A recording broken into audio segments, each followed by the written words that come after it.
So, welcome to the Meaningful Jobs podcast season 3. I'm your host, Adrian, and today we're extremely honored to be joined by the CMO of Vista, Matteo Atti. How are you, Matteo? How are you doing? I'm very good, and congratulations for the accent. You said my name perfect. Well, it's I not happens every caught day. note of it because your colleague told me your name before, so I made sure not to pronounce it the wrong way. But I hope you're doing well, and I thought it would be a great opportunity for the audience to get to know you a little bit better because it's not often they get to hear directly from a chief marketing officer of such a large firm. So, can you tell us a little bit about your career trajectory? So, how you got to this stage? Oh, wow. It all started many years ago studying communications and branding. That is where it all started. And the dream was to understand how people communicate in the sense of creating value and creating meaning with their world, with their words, Yeah. and really trying to explore how meaning is generated across people and how do we actually mean the same thing. And so it started with a lot of semiotics and the analysis of how communication happens between humans. And I think that has been the path I've been taking all my life, trying then to define it, branding as a way of identifying with a brand, identifying with a company, or using a product not just for its functional value, but for its identification and personal meaning. So Would you that's my say journey. So I went through fashion, telecommunications, and now private aviation. I see. Would you say you figured out your career path from a really young age? Because it seems like you have a really clear idea of getting into communications, from a young stage. I'm a very curious person, Mm. and I change my mind on average 15 times a minute. But a few things were very clear. I was always fascinated by human beings. One of my Mm. first passions was theater. And again, it's how do we create something that delivers emotions to people? And so in that sense, it was. I looked into marketing because to me, it was a powerful storytelling tool that devised that impacted the daily life and not just the cultural aspect, not just the educational aspects, but the day-to-day life. My family is a family of doctors, and I was Well, quite not quite to be a different, I would doctor. say. Yeah. And I said, can I make people happier? Can I make people smile? Can I make people enjoy their lives a little bit more? And that is something I've done by coming into the world of luxury, I think, because ultimately it's about adding value and adding pleasurable moments to everybody's life. Yeah, I feel like, being a doctor and being a marketer are two totally different things. And, with you being in communications so early on, you did mention though you switched, quite a few industries within the field of marketing. Can you walk us through that? I started in Gucci. That was my first job during university. I hadn't even finished. Um, and what I loved was that it was this new way of doing marketing. It was the days when the big brands were starting to be created, so new corporate identity systems, new global systems, and I learned in this company. I learned my trade.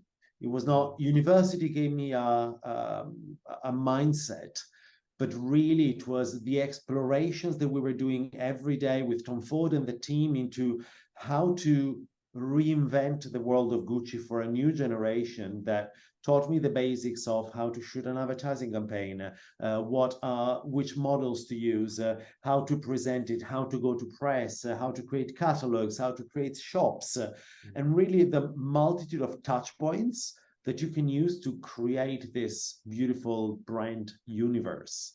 And that is what I enjoyed so much in fashion. But I think the thing that I liked the most after quite a few explorations was not only the traditional marketing, but the retail marketing part. And retail marketing for me was the moment where the brand meets clients, meets prospective clients, meets actual clients, meets loyal clients. And that is where the magic happens, right? When the receiver of your message meets the people and the messages, and together something happens. We create a meaning. Mm. Wow, it seems like a really complex thing that you turned marketing into. Um, so yeah, I was really fascinated by the difference that you talked about, between like retail customers. So can you tell us how you then applied your knowledge and moved on to another industry? Well, if you think about private aviation now, it's again a big moment where an expensive product meets a client, and the client is inside the product. And at the same time, we have our own hospitality element, our cabin hosts, our pilots, our client services teams, meeting every day with the best possible clients in the world and trying to create something that even the people who are exposed to the best of the best can go, wow, you really know what you're doing here. You're really creating something that has no parallel in the world. And I think that is what allowed me to move from one company to the other, because it's all about the relationship with the customer. It's that human element of going respectfully into a conversation and trying to add value for the other person. How difficult would you say it is, to have learned your trade, in one industry and then take the leap of faith and then move on to another industry? Do you think, marketing might be one of the areas that might be easier to do this, or is it equally I difficult? do believe that. I do believe that, because if you're curious about product, as soon as you learn about a product, you want to know how people tick, how people react to it, etc. But the way you look at a product is, how can I make it fit in people's lives? And the approach is always, I need a meaningful insight from a customer, why they do what they do, and then I need to try and fit my product into their reality. If today you are celebrating your birthday and you want to go on a private jet, why not? If tomorrow you are in a difficult situation because of macro politics and you're trying to escape a country, we can talk about that. We can be meaningful in extremely different situations, which require us not to be a monolithic brand, but to be always in the listening mode. So in that sense, whichever product you take, you should always be in a listening mode. And those are the transferable skill sets that a marketing person can bring to different industries. Yeah, I think you mentioned a great point about trying to fit meaning into a customer, knowing what they want and then conjuring up a truthful story that will capture their attention and satisfy their needs. How difficult do you think that is to learn at first and then master it? I think a lot of people tend to focus too much on external researches. And if you do not instead spend some time with your clients, it's going to be very difficult to understand the subtleties of what really matters. We've known each other for what, 15 minutes, and I know very little about you. Even if we are talking together right now, I'm just answering your questions. I would love to spend some time observing what you do, how you do your job, etc., because then I can see where your eyes dart. Are they looking at the window behind you? Are you looking at how many minutes are passing? What is that it matters to you? And I think even you as my client at the moment are only aware of 50% of where your attention is. So spending time in the same environment allows me to understand or to observe where your brain is going, even without realizing it's going there. And that is where you surprise people. That is when you can add something that then they go, oh, you really know me, you really get me. That's always a beautiful moment. Mm. So far you've covered, the most, I guess, exciting and positive aspects, of a marketing career. Can you tell us on the flip side any particular challenges that you faced as a marketer? Marketing is a very complicated beast. Let's start from marketing in aviation is a 24/7 job, Mm. because the world is constantly moving.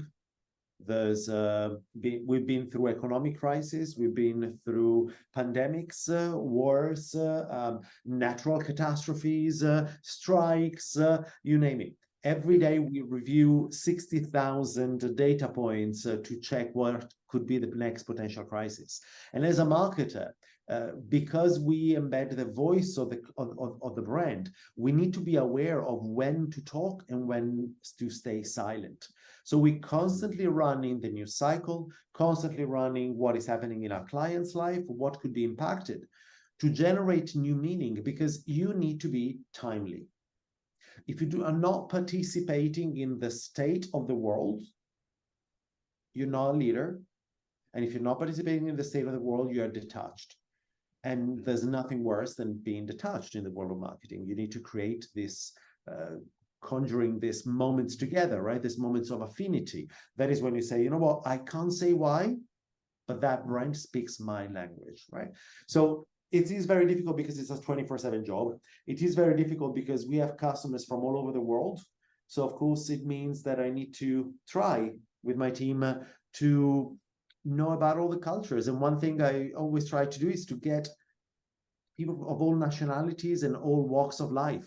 We have people that have been working in completely different industries before, and that is great. I have people, we have a team of 40 in marketing, and I think we have at least 17 different nationalities inside it, Wow. even though we work out of 4 offices. And that is enriching because we speak several languages. We have different religions, different political beliefs, different ages. And that means that we can try not to offend anyone. Which is And getting increasingly difficult. It's incredibly difficult. It's Yeah. incredibly difficult Yeah. because the smallest mistake on how you shoot a picture, what kind of message you're sending out, that can make the whole difference. I remember taking pictures of people with their feet up and somebody from Asia calling me and say, absolutely not, that is considered very rude and you cannot show the sole of the feet. I said, absolutely sorry. Then we had moments when we were showing too much skin that wasn't allowed in certain countries. It was just an arm, but of course that was inappropriate in other countries. Then putting objects in pictures that we did not realize had specific meanings in certain cultures because they were attached to certain festivities, and for us it was just a nice colored object. Yeah. So with creating a diverse environment, we can make sure that we do not hit anyone's sensibilities without realizing, without the intent, because people can misread what you've been trying to say, and it is our fault if that happens, not the reader. Well, I can assure you that not all Asian cultures get offended if you take a picture of them with their feet upside down. Maybe just certain Asian countries. But I guess my next question is, how do you find this balance between not offending people and delivering a truthful message? Because sometimes, whether we like it or not, the truth does offend people. So how do you strike a balance between this? We are not a highly contentious product. Although there are areas that put the spotlight on us, of course, sustainability being one of the big elephants in the room for private aviation, right? It's carbon footprint and whatnot. Mm-hmm. And if we take this specific example, our idea was, let's not avoid the subject. Mm-hmm. Let's have an opinion on the subject and show our effort to solve it. Because being silent is not an option these days, right? And you need to have to say what you're doing and why you're doing it. And I think by explaining the place we are in and what can be done and showcasing what our actions are, more than preaching, it is the best way forward. You always need to stand by your actions more than saying something. And virtue signaling would be the worst. Yeah.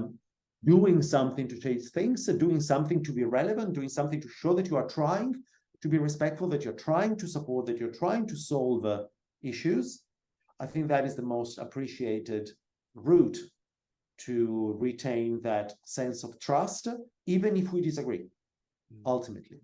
Because me and you might have a completely different viewpoint of the world, but you might still appreciate that I take the time to explain why I'm acting the way I'm acting.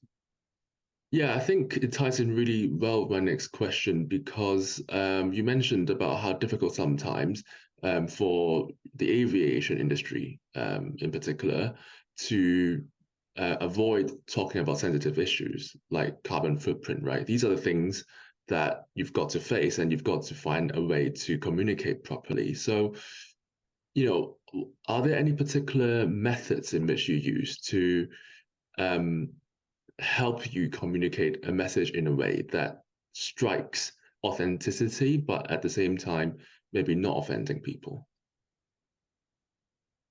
If you want to be authentic, you need to prove your point. You need to state what you're doing about it. And there is no better way than to ask people, tell people, this is what I'm doing. If you have better advice, I'm here to listen. And I want your help. Because that is the best way to go around the problem in the sense of being facing each other, into going both on the same side, observing what is outside there, and trying to find a solution together. So that is the element of creating opportunities of standing on the same side of the wall and then looking on the other side of the wall and together share a perspective. I find it's usually the best way forward, because you can learn something from the other person, and the other person can maybe reduce their animosity or their anger. In terms of being the CMO of Vista, such a large aviation company, how do you, well, first of all, what are the major responsibilities that you have? And I guess secondly, how do you preach what you say, I guess? So Vista is the largest charter operator in the world right now. So we do have a fleet of 360 aircraft that we want to be flying every single day. That is ultimately my task, right? It's coming up with ideas to say to people, we have a fleet, we'd like to hear, we would like you to fly with us. What can we do to convince you that we are the right partner for you to do so? So the task there is to, of course, create awareness for the brand. Private aviation is a very niche product that only caters to a very, very small pool of people because the price point is incredibly high. And the task for us is to create a message that is relevant for the people who fly, not to everyone, not to overextend ourselves. So we are a very private type of product in the sense that we don't want to be a mass brand. And the difficulty there, of course, is to find those moments where we are also relevant. A private jet is not something you look for on a daily basis. Most people select a partner and stay with that partner for 2 to 5 years. So it's not something that happens, it's not a decision that happens overnight. It's not a decision that happens every day either. So the frequency and the complexity of making a choice on a product that can cost millions of dollars is a very well considered one, right? So for us, the task is to remain top of mind, so that when the person is ready to make a decision, you are there to state why we are different from the current solution, and possibly to relieve and release moments and memories that will make people want to stay with you longer. So it's a nice mix of keeping the business going on a daily basis, so super short term, but at the same time longer term, because decisions can happen in a very short amount of time, but only a certain intervals of time. So that is the biggest task that I think makes marketing in private aviation different from marketing for FMCG, for example. So you mentioned about how tough your task is. I wonder how you spend time brainstorming ideas, because you do need private time, personal time to brainstorm ideas. At least I do. So how do you do that? I speak with my team. Whenever I enter the room, they try to run away, but I know we manage to. That's why people want to work from home nowadays. With me and throwing questions out there. On average, I think the team is used to coming up with about 100 ideas a week, out of which we actually deliver to completion 5, 6 maybe. Because without throwing ideas up in the air and accepting that some of them are going to disappear into thin air because they're not relevant, because we cannot find the right tonality. So you need to be able to generate ideas, but also let them die, right? If they're not right, if they're not right now, you can't hold on to your ideas for fear of not having another one. There will always be another observation. So I think the biggest task for me is to keep the team asking themselves questions. And that is the difficult part in every job, is not becoming repetitive. The moment you become repetitive, you are mechanic. And then at that point, authenticity disappears because you forgot why you went about something. And the moment you forget why, how did this start? That is the moment when you immediately become detached and become corporate. You don't feel the person behind the job. You don't feel the person behind the message. You don't feel the person behind the idea. And that is when you lose the authenticity and you become prosaic and repetitive. So I wonder what's some of the recruitment criteria for Vista. I guess, because you mentioned authenticity, that's, one of them. But I'm guessing, what's in it for people to join and what kind of people you recruit? So the people that join Vista are a bit of a special breed. First, they need to be entrepreneurial. They need to have this ambition to do better than anybody else in the team in a constructive manner. But people who are not satisfied with what they find around themselves and they're not satisfied with what they did the day before. One thing we like doing here is to celebrate and move on to criticizing ourselves. So we take a moment to say, wow, this was fantastic. So next time I will not do it again. I'll do it completely different, right? And taking pride in that. And that is why we have quite high loyalty, because you don't get bored. You can't get bored if every day you are happy for what you've done and ready to restart, right? It's the famous sentence, wake up stupid every day. Every morning you wake up, you look into the mirror and go, I don't know who that person is. I don't know what that person can do. Let's go out and discover it. That is the best way to continue. So we want people who are entrepreneurial, who are positive, because ultimately we will not be able to solve out every single potential problem we find today. You need to be happy with trying hard and solving 90% of it. And then the next day you'll solve another 10% and then another 10%. So resilience is critical. And not being easily taken down if something is not solved on the first time you try it. So that is the other big trait, right? So, and the last piece, of course, is being very collaborative, because we're 5,000 people. Nobody can expect to be able to achieve something beginning end to end on their own. So how to work with other people, stimulating them, but also learning from them on the path. So that is the other trait that I always look for. So just lastly, before we end the interview, I'm interested in knowing how you find, meaning from work and how you help others find meaning from work aside from money. Money has never been the thing. I changed job a lot of times. It was never for money. I changed job when my brain was not stimulated enough. That is why, to me, having this constant strive for innovation, which is meaningful innovation, is the lead thing. And to me, the people say, oh, you're always about the bottom line. I said, the bottom line demonstrates that we are preferred. And if we are preferred, it's because we tried harder to create something that did not exist before and that is out there to be liked. Ultimately, for me, the biggest satisfaction is when customers are happy and when they smile, because that means that we hit the jackpot. We did something that was right for them, and which means we did a good job. And when you feel like you've done a good job, that's when you want to do it again. What do you think is in it for people to join? Because if I'm a candidate, I look at the Vista brand, I might think, oh, I'd be involved in the private jet industry. But what do you think is maybe like an even higher purpose, if I can say that? Like, what's in it for people to join, you think, aside from the money or like the passion? As an industry, we connect people and countries to do business, right? It's a business tool. Yeah. So if you are into the world of infrastructures, into the world of creating opportunities, but also capturing opportunities, I think that is the very exciting part.